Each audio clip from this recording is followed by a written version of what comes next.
Hi, എൻ്റെ പേര് Vaishav and this is Sajesh. So നമ്മളിവിടെ റോബോട്ടിക്സിലെ റോബോട്ടിക്സ് ആൻഡ് AI എഡ്യൂക്കേറ്റേഴ്സ് ആണ്.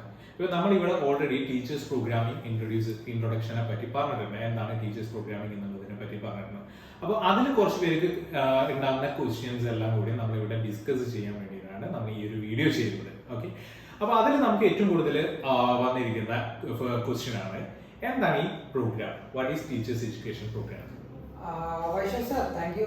ലൈക്ക് നമ്മൾ എപ്പോഴും ഐഡന്റിഫൈ ചെയ്തിരിക്കുന്ന പ്രോബ്ലം എന്ന് പറയുന്നത് നല്ല റോബോട്ടിക്സ് ആൻഡ് AI എഡ്യൂക്കേറ്റേഴ്സ് നമ്മുടെ സ്കൂളുകളിലില്ല, അതായത് മാർക്കറ്റിലില്ല. ഓക്കെ, നമ്മൾ എപ്പോഴും ഓരോ സ്കൂളിലും നമ്മൾ ടീച്ച് ചെയ്യുമ്പോഴും നമ്മളിവിടെ ഒരു 6 months ട്രെയിനിങ് കൊടുത്തിട്ടാണ് ഹൈലി അക്കാഡമിക് ക്വാളിഫിക്കേഷൻ ഉള്ളവരെ നമ്മൾ എന്ത് ചെയ്യുന്നുണ്ട്, ട്രെയിനിങ് കൊടുത്തിട്ടാണ് അവരെ എക്യുപ്പ് ചെയ്യുന്നത്. ബട്ട് ഇപ്പം പലരും ഒരു വൺ മാൻ ഷോ നടത്തുന്ന ഒരു രീതിയിലൊക്കെ പല രീതിയിലും പലരും എടുക്കുന്നുണ്ട്. സ്കൂളുകളാവട്ടെ മറ്റ് ഇൻസ്റ്റിറ്റ്യൂട്ടുകളാവട്ടെ ഒരു പരസ്യം ചെയ്തു അവരുടേതായ മെത്തേഡിൽ അവർ എക്സിക്യൂട്ട് ചെയ്യുന്നു.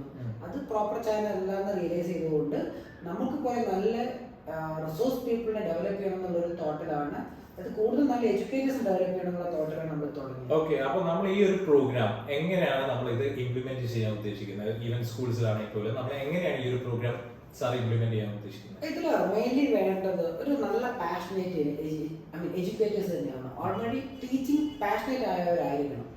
കാര്യം അവർക്ക് കണ്ടന്റ് കൊടുത്തിട്ടേ നമുക്ക് അവരെ ബെറ്റർ ആക്കാൻ പറ്റുള്ളൂ. അപ്പം അവരെ നമ്മൾ എന്ത് ചെയ്യും, സിസ്റ്റമാറ്റിക് ആയിട്ട്, അതായത് ഓരോ ഏജ് ഗ്രൂപ്പിനും ഡിഫറെൻ്റ് ആണ് കണ്ടന്റ് വേണ്ടത്. അത് കുഞ്ഞു കുട്ടികൾ സബ്ജക്റ്റ് ഇഷ്ടപ്പെടണം, വലിയ കുട്ടികൾ കൂടുതൽ എക്സൈറ്റിംഗ് ആവുന്ന കണ്ടന്റ് ഡെവലപ്പ് ചെയ്യണം, കുറച്ചുകൂടി ഹൈ ലെവൽ പ്രൊജക്ടുകൾ AI പ്രോജക്റ്റുകളൊക്കെ ചെയ്യുന്ന ഒരു ഓഡിയൻസ് ആയിരിക്കണം, ഗ്രേഡ് 8 above ഉള്ളവർക്ക്.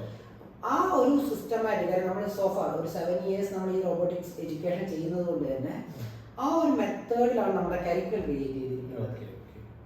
ഓക്കെ, ഇനി ഇപ്പോൾ ഈവൻ ആരൊക്കെയാണ് നമുക്ക് ഈ ഒരു പ്രോഗ്രാമിലേക്ക് ജോയിൻ ചെയ്യാൻ പറ്റുന്നത്? മീൻസ് ഏതൊക്കെ ബാച്ചസ് ഓഫ് ആൾക്കാരെയാണ് നമുക്ക് ജോയിൻ ചെയ്യാൻ പറ്റുന്നത്? ഓക്കെ, അതിന് ഞാൻ നേരത്തെ പറഞ്ഞ പോലെ തന്നെ ലൈക്ക് ഞാൻ എപ്പോഴും ഒരു നല്ല ആറ്റിറ്റ്യൂഡ് ഉള്ള അല്ലെങ്കിൽ കണ്ടന്റ് ഒരു ക്വിക്ക് ലേണേഴ്സ് ആയിട്ടുള്ള ഗ്രാജുവേറ്റ്സ്. ഓക്കെ, കാര്യം ഗ്രാജുവേറ്റ്സ് എന്നുള്ള വേർഡ് ഞാൻ ഇവിടെ യൂസ് ചെയ്യാൻ കാര്യം എന്ന് വെച്ച് കഴിഞ്ഞാൽ അവരുടെ പ്രൊഫഷനിൽ എത്താത്ത പലരും ഉണ്ട്. അവർക്ക് ആക്ച്വലി നല്ല ഡയറക്ഷൻ ഇല്ലാത്തതുകൊണ്ടാണ്, സിസ്റ്റമാറ്റിക് ലേണിംഗ് അവരുടെ കോളേജിൽ നിന്ന് അവർക്ക് കിട്ടാത്തത് കൊണ്ടും കൂടിയാണ് അവർക്ക് ഒരു എങ്ങനെ ജോബിലേക്ക് എത്തണം എന്നുള്ളത് മനസ്സിലാവാത്തത്. അപ്പം ഒരു ജോബ് പാഷനേറ്റ് ആയിട്ട്, ടീച്ചിങ് പാഷനേറ്റ് ആയിട്ട് കുട്ടികളെ ഇഷ്ടപ്പെടുന്ന ഒരു ഓഡിയൻസ് നമുക്ക് മതി. നമുക്ക് എന്താക്കാം, അവരെ സിസ്റ്റമാറ്റിക് ആയിട്ട് പഠിപ്പിച്ചിട്ട് അവരെ ഒരു നല്ല എഡ്യൂക്കേറ്റേഴ്സ് ആയിട്ട് മാറ്റി അവരെ ജോബിലേക്ക് എത്തിക്കാനാണ്. ഓക്കെ, ഇനി ഈ ഗ്രാജുവേറ്റ്സ് പറഞ്ഞതിൽ തന്നെ നമുക്ക് സ്പെസിഫിക് ഗ്രാജുവേറ്റ്സ് അങ്ങനെ എന്തെങ്കിലും ഉണ്ടോ? സ്പെസിഫിക് ഗ്രാജുവേറ്റ്സ് എന്ന് പറയുന്നത് നല്ലൊരു ക്വസ്റ്റ്യൻ ആണ് ആക്ച്വലി. ബട്ട് സോഫാർ നമ്മുടെ എക്സ്പീരിയൻസിൽ നമ്മൾ ഏറ്റവും കൂടുതൽ അക്കാദമിക് ക്വാളിഫിക്കേഷൻ MTech BTech ഉള്ളവരെയാണ് ട്രെയിൻ ചെയ്തിരിക്കുന്നത്. ബട്ട് നമ്മുടെ ടീച്ചേഴ്സ് ട്രെയിനിങ് പ്രോഗ്രാം നമ്മൾ പാരലലി വർക്ക്ഔട്ട് ചെയ്തപ്പം അതിൽ BSc മാത്സ് അല്ലെങ്കിൽ BSc ഫിസിക്സ് ഉള്ള നല്ല IQ ഉള്ള ആളുകൾ അതിൽ ആ ഓഡിയൻസിലുണ്ട്. അവർക്ക് സ്റ്റെം എഡ്യൂക്കേഷൻ എന്ന് പറയുന്നത് വലിയ ടഫല്ല. ഈവൻ അവർക്ക് പ്രോഗ്രാമിംഗ് പഠിക്കുക എന്ന് പറയുന്നതും വലിയ ടഫല്ല.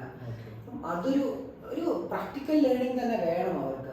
ഇനീഷ്യലി അവരെ കുറെ കണ്ടന്റ് പഠിപ്പിച്ചതിന് ശേഷം പ്രാക്ടിക്കൽ ലേണിംഗ് കഴിയുമ്പോൾ അവരുടെ ഗ്രാജുവേഷൻ അവിടെ മാറ്റർ അല്ല.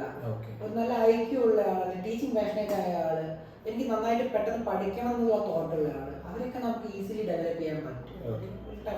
ഓക്കെ, ഇനിയിപ്പോ സപ്പോസ് ഒരാൾ ഇതിൽ ജോയിൻ ചെയ്തു, മീൻസ് അവർക്ക് താല്പര്യമുണ്ട്, പഠിക്കാൻ താല്പര്യമുണ്ട്, ഹീസ് ഓക്കെ. അപ്പോൾ ആ ഒരാൾ ജോയിൻ ചെയ്ത് കഴിഞ്ഞാൽ എന്തൊക്കെയാണ് അയാൾക്ക് ഉണ്ടാകുന്ന ബെനിഫിറ്റ്സ്? ഈ ഒരു പ്രോഗ്രാം ചെയ്ത് കഴിഞ്ഞാൽ അയാൾക്ക് എന്ത് ബെനിഫിറ്റ്സ് ആണ് കിട്ടുന്നത്? അപ്പോൾ ഇതിൽ വൈഷ്ണവ് സാർ തന്നെ നോട്ടീസ് ചെയ്തിട്ടുണ്ട്, നമ്മുടെ ടീമിൽ തന്നെ ഒരു 1 year 1.5 year 2 years കഴിയുമ്പോൾ എൻറ്റയർ ആളുകളും നല്ല IT MNCയിൽ പ്ലേസ്ഡ് ആയിട്ടുണ്ട്. അതേപോലെ അബ്രോഡ് പോയിട്ട് ഇപ്പോൾ റീസെന്റ് പറഞ്ഞിട്ടുണ്ടായിരുന്നു, നമ്മുടെ ഒരു പഴയ കോളേജിൽ abroad UK innovator visa through അയാൾ ജോബ് സെക്യൂർ ചെയ്തിട്ടുണ്ട്. അപ്പം ഈ ഡൊമൈനിൽ ഇപ്പോൾ റോബോട്ടിക്സ് നമ്മുടെ എഡ്യൂക്കേറ്റേഴ്സിന് സാറിന് അറിയാലോ, AI പ്രോജക്റ്റ് ചെയ്യും നമ്മുടെ എല്ലാ എഡ്യൂക്കേറ്റേഴ്സും. അതായത് പൈത്തൺ ത്രൂ AI പ്രോജക്ട്സ് ചെയ്യുന്നുണ്ട്. അതേപോലെ അവർ ഡിഫറെൻറ്റ് മൈക്രോ കൺട്രോളേഴ്സിൽ പ്രൊജക്റ്റ് ചെയ്യുന്നുണ്ട്, പിക്ക് ചെയ്യുന്നുണ്ട്, ആറ്റ്മേഗ കൺട്രോളേഴ്സ് ചെയ്യുന്നുണ്ട്, ARM കൺട്രോൾസിൽ അണ്ടർസ്റ്റാൻഡിംഗ് ഉണ്ട്. അപ്പം റസ്പെറി പൈ പോലുള്ള പ്രോസസ്സറിൽ ചെയ്യുന്നുണ്ട്. അപ്പം ഈ ഒരു ഏരിയ ആക്ച്വലി എംബഡഡ് എഞ്ചിനീയറിംഗ് ആണ്. അപ്പോൾ ആ ഒരു എംബഡഡ് എഞ്ചിനീയർ എന്നുള്ള പ്രൊഫൈൽ ഇതിൽ നിന്ന് ബിൽഡ് ആവുന്നുണ്ട്. അതേപോലെ ഒരു AI എഡ്യൂക്കേറ്റർ എന്നുള്ള ഒരു ഡൊമൈൻ ഇതിൽ വരുന്നുണ്ട്. സ്റ്റെം എഡ്യൂക്കേറ്റർ, ഞാൻ പറഞ്ഞ ഇന്നോവേറ്റർ ബേസിക്കൊക്കെ സ്റ്റെം എഡ്യൂക്കേറ്റർ എന്നുള്ള ഒരു കൺസെപ്റ്റിലാണ് ആൾ പോയിരിക്കുന്നത്. പിന്നെ മോർ ഓവർ ഈ ഇത്രയും സ്കൂളുകളിലേക്ക് ടീച്ചേഴ്സ് ആയിട്ട് അവർക്ക് റോബോട്ടിക്സ് ആൻഡ് AI ടീച്ചേഴ്സ് ആയിട്ടുള്ള ജോബ് വേക്കൻസി ഉണ്ട്. ഇങ്ങനത്തെ കുറെ ഏരിയയിലേക്ക് അവർക്ക് എത്തിപ്പെടാൻ പറ്റും. പിന്നെ IT സെക്ടറിലേക്ക് പോയ നിറയെ ആളുകളുണ്ട്, ഫ്രഷേഴ്സ് തന്നെ IT സെക്ടറിലേക്ക് പോയ ആളുകളുണ്ട്. കാര്യം ടീച്ചിങ് കുറച്ചൊന്ന് ബോറിംഗ് ആയപ്പോൾ മൂവ് ചെയ്ത ആളുകളുണ്ട്. ഇത്രയും ഏരിയയാണ് അക്കോർഡിംഗ് ടു മീ നമ്മൾ കണ്ടുകൊണ്ടിരിക്കുന്നത്. ഓക്കെ, അപ്പൊ നമുക്ക് റിസീവ് ചെയ്തിട്ടുള്ള കുറച്ച് ക്വസ്റ്റ്യൻസ് ആണ് നമ്മൾ ഇന്ന് ഇവിടെ ഡിസ്കസ് ചെയ്തിരിക്കുന്നത്. ഇനിയിപ്പോ ഇതിന് ശേഷം നിങ്ങൾക്ക് ഇനി ഒരുപാട് ക്വസ്റ്റ്യൻസ് ഉണ്ടെങ്കിൽ you can give the comments and we will discuss and we will give A new video about that. Okay, thank you. Yeah, thank you all. Yeah, good day. Okay, bye.